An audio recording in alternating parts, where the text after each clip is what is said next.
I'm going to show you in this video how NASA fakes zero-G without a vomit comet or a zero-G plane. Now, I've heard a lot of theories from other flat earthers of some big energy, fieldy, sound wavy thing that pushes matter up in the air through sheer energy. But to be honest, some of the theories did sound like two healthy choices to me. No, I've been praying about it, and the Lord finally revealed to me one video, and I work with Blender and Unity, and I've been working with special effects software, Photoshop, for quite a while now.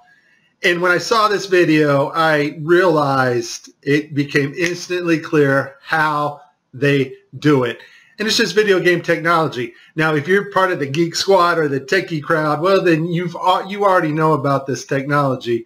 And so let's get to the video that caught my attention, and you will see the same things that I saw. Let's watch. We have to introduce the concept of free fall. So let's use this model of the Earth. And let's enlist the help of a friend, Patsy. You might know her.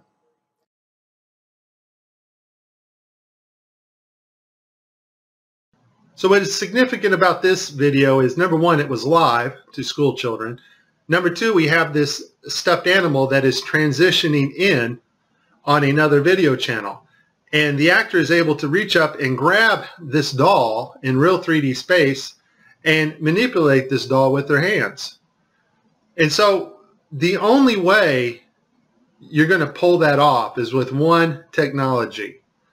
And that technology is virtual reality. More importantly, though, something called augmented virtual reality.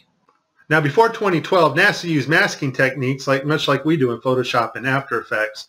But now we're able to simulate water and objects live in real 3D space. So we're able to take models of things that are photorealistic and rotate and move them while we are going live. Before, we used to have to render these effects frame by frame by frame, and it took extremely long amounts of time.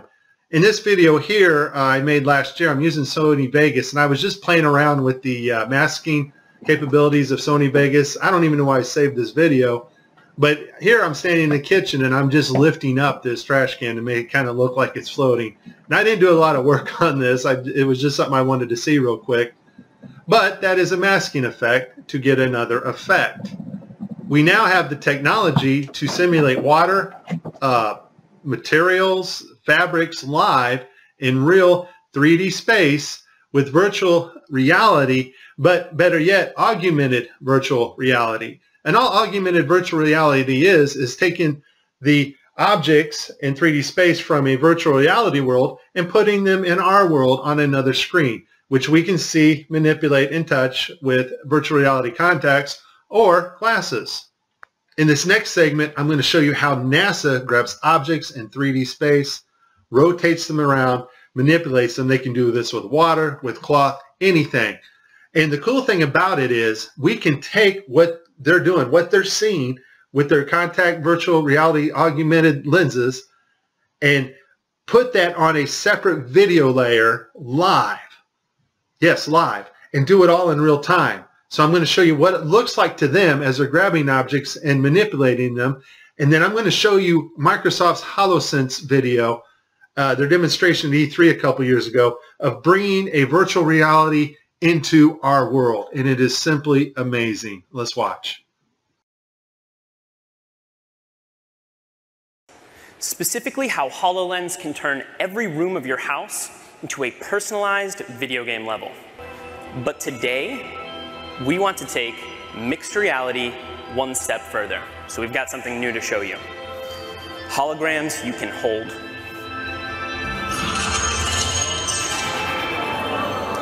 This holographic gauntlet is the weapon that Dan will be using while playing Project X-Ray. You'll notice that as he moves his arm, the hologram moves as well. This is a wearable hologram. And when you combine technology like this with the environment understanding of HoloLens, you can do some pretty spectacular things.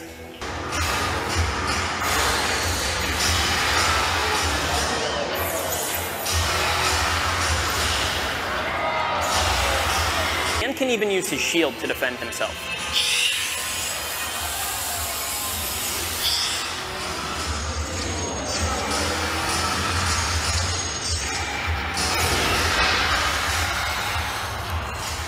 Nicely done. Looks like that's all of them. In 2012, NASA got tired of faking weightlessness by using the zero-G plane, better known as the vomit comet. So in 2012, they started soliciting companies that specialize in real-time augmented virtual reality so that they can fake weightlessness and floating objects in the air in real time. Simply the cost of the plane and the safety concerns and the fact that they weren't very good at it. They didn't go to Hollywood, which most of Hollywood's effects are post-processing. That's after the video is made. They needed something they can do in real time and make it look realistic. And so I'll put this link in the description. They found a company called Telemetrics. Thank you, Debbie Durant, for bringing this to my attention. After I researched this, lo and behold, I found out our government has a contract with these people. And Telemetrics, basically what they do is they help news teams and they bring broadcasts together in real time, and they're able to create sets, cities, anything you want in a virtual reality world and make it look absolutely 100% real. They're also able to bring different people from around the world, put them in the same room and broadcast live, give them desks, whatever they need to make the broadcast. So it's a pretty amazing company. Here we see Johnson Space Center. Telemetrics provided latest camera robotics technology at NASA's government television at Mission Control.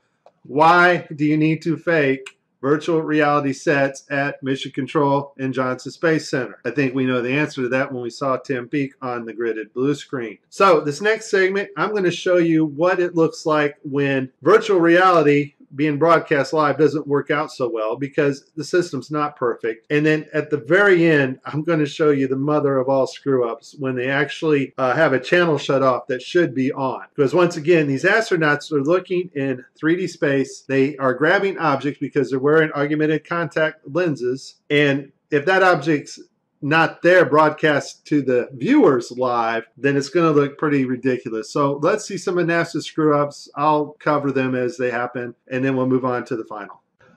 Okay, so this is one of NASA's older videos where they use post-processing and masks.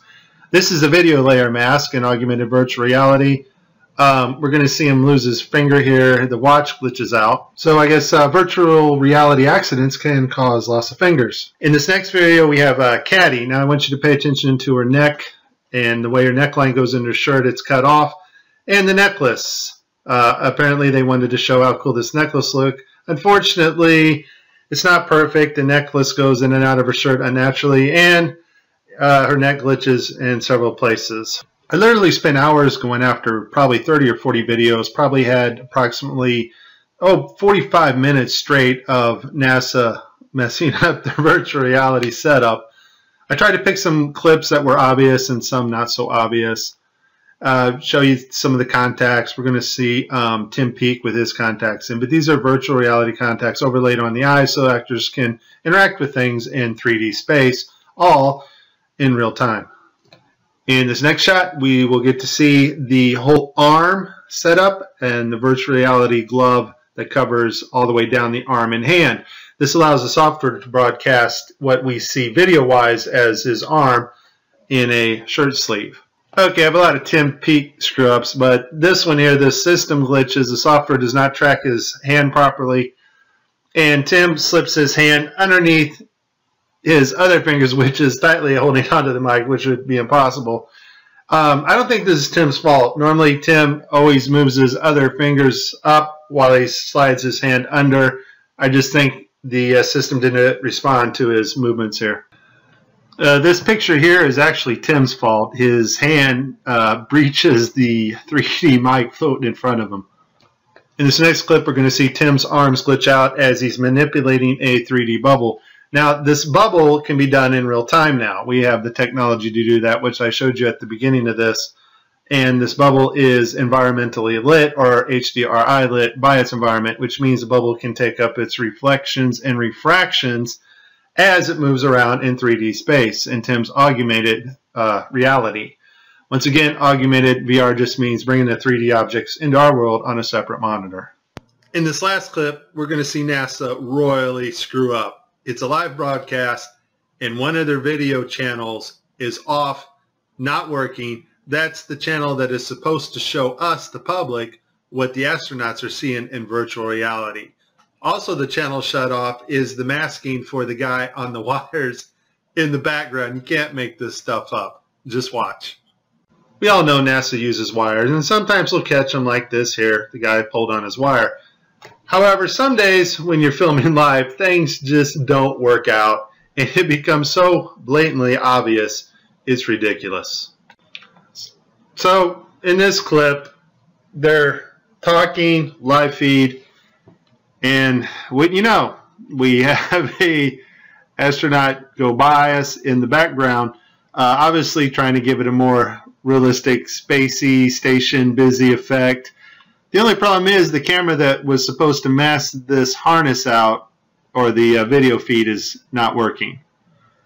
And so we see the guy come flying along in a harness on his wires. Pretty amazing. But that's not all that goes wrong here.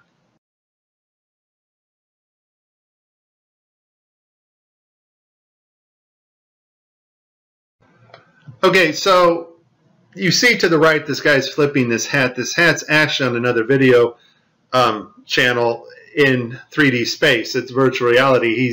They're wearing augmented contact lenses so that they can interact with these 3D objects. Now in this scene, the guy on the left in the green shirt, he thinks he sees an object in 3D space that's being broadcast to him. So he grabs it and he puts it off to the side. He's looking straight ahead because he's looking at an object rotating in front of him, but the video channel is down that is supposed to show the viewers what we're supposed to see, and so we don't actually get to see the object that he is seeing. And I would just sum this up as a very terrible, bad, horrible day for NASA doing live feeds. Hey Tim, you still there? Yeah. Can you explain to us what this astronaut's going through as he sees something with his eyes in 3D space, but it's not actually there being broadcast to the public? What's going through this astronaut's mind? This system is sending signals to the brain that doesn't really match your eyes, and so your brain's trying to work out the two differences. Here's the thing. As much fun as this was, there is a time coming when you and I will not be able to tell the difference, and space has not changed. Technology to fake space has gotten better.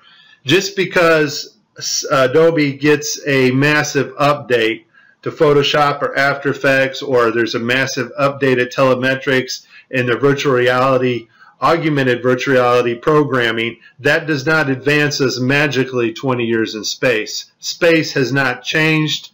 It's flat. It's above us. It's dimensional, and we cannot orbit Earth. You have been warned.